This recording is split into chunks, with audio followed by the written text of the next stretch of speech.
ఓం శ్రీ గురుభ్యో నమః. ఓం శ్రీ మాత్రే నమః. ఓం గం గణపతయే నమః.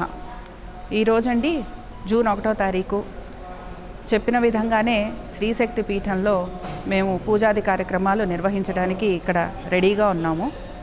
అయితే ఈరోజు ప్రత్యేకత ఏమిటి అనేది గమనిద్దాం. ముందర అసలు ఈరోజు వారం ఆదివారం అయింది, ఆశ్లేష నక్షత్రం ఉంది, దానికి తోడు మాసంలో వచ్చే శుద్ధ షష్ఠి, దీన్నే స్కంద షష్ఠి అని కూడా అంటూ ఉంటారు. ఎందుకు మనం ఈ పీఠంలో తలబెట్టాం అని అంటే, ముఖ్యంగా మనకి ఇక్కడ ప్రత్యంగిరాదేవి, వారాహీదేవి, అలాగే కాళిక, దీంతో పాటు మనకి నవగ్రహాలు ఇవన్నీ కూడా ఇక్కడ కొలువై ఉన్నాయి. కోరిన కోరికలు ఏవైతే ఉంటాయో అవన్నీ తీర్చే పీఠం అన్నమాట.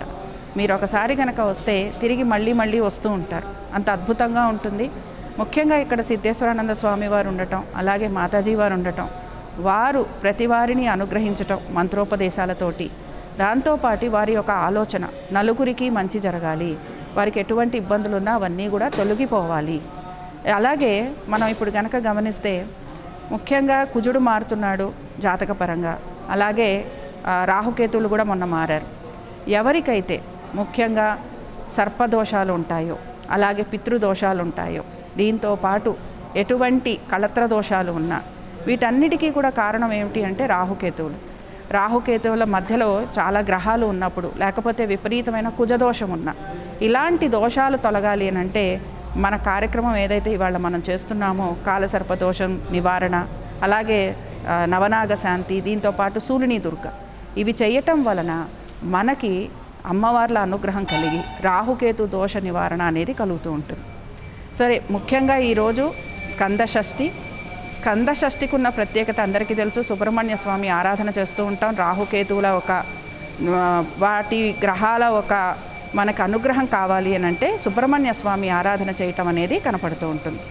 సరే, ఈరోజు మనం అసలు ఇక్కడ ఏ కార్యక్రమం చేయబోతున్నాం అని అంటే, ముందుగా అందరికీ కూడా ఇక్కడ ఒక పేపర్ ఇస్తున్నామండి. ఇది ముందు నవగ్రహాలకి అంటే ఇక్కడ సంబంధించి నాగశాంతికి సంబంధించి అభిషేకం చేస్తాం. ఇందులో ముఖ్యంగా మీకు అందరికీ కూడా వచ్చిన వారందరికీ కూడా వెండి పడగలు ఇవ్వటం జరుగుతుంది. అలాగే ఆ వెండి పడగలకి మంత్రసహితంగా చక్కగా అభిషేకం చేయటం జరుగుతుంది. ఇది మొదటి కార్యక్రమం. రెండో విడత ఏమిటి అని అంటే, ఈ అభిషేకం చేసిన నాగ పడగలను అక్కడ ఇచ్చేసి, దీంతో పాటు రాహుకి కేతువుకి సంబంధించి మళ్ళీ ఇక్కడ శాంతి పూజ జరుగుతుంది. అంటే మినుములతోటి ఉలవలతోటి రాహుగ్రహానికి కేతుగ్రహానికి పూజ చేస్తాం.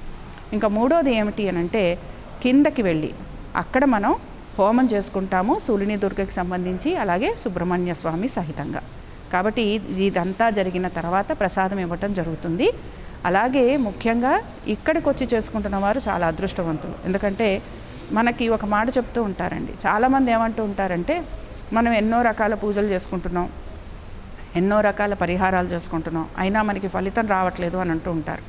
కానీ మఠాలకి వచ్చినప్పుడు, పీఠాలకి వచ్చినప్పుడు తప్పకుండా వారికి ఉన్న గ్రహదోషాలు, కర్మదోషాలు తొలగిపోతూ ఉంటాయి. అందుకని ఏంటంటే కర్మదోషం తొలగాలన్నా, గ్రహదోషాలు తొలగాలన్నా, మనకి మంచి జరగాలన్నా కూడా మనము ఇలాంటి కార్యక్రమాలు ఉన్నప్పుడు తప్పకుండా వచ్చి చేసుకుంటూ ఉండాలి. సరే, ఈ కార్యక్రమం ఇంకొద్ది సేపట్లో మొదలవబోతోంది. ఇప్పుడు ఇక్కడ ఏంటంటే ముఖ్యంగా ఈ కార్యక్రమాన్ని వీక్షించాలి అనుకుంటున్న వారు మా యూట్యూబ్ ఛానల్ లతా జంధ్యాలలో వీక్షించవచ్చు. అలాగే కార్యక్రమం తుది వరకు కూడా మీరు వీక్షించండి. ముఖ్యంగా ఎవరైతే రిజిస్టర్ చేసుకున్నారో ఒక రకంగా వారు చాలా అదృష్టవంతులు.